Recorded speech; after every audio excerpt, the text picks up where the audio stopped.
రే suicide చేసుకుంటున్నావా? సూసైడా? ఈ యాంగిల్లో view ఎలా ఉందో చూస్తున్నా. భయపెట్టేసావు కదరా.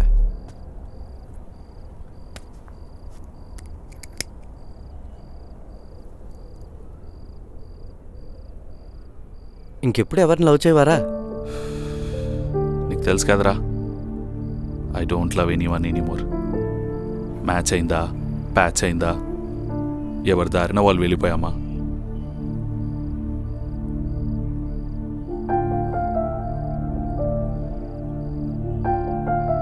నువ్వు ఇంట్లో ఈ సిటీలో ఉన్నంతకాలం నీ జ్ఞాపకాలు ఎప్పుడు నేను హాంట్ చేస్తూనే ఉంటారా. అందుకే నా మాట విని హ్యాపీగా యూఎస్ వెళ్ళిపోయి మంచిగా కొత్త లైఫ్ స్టార్ట్ చేయరా.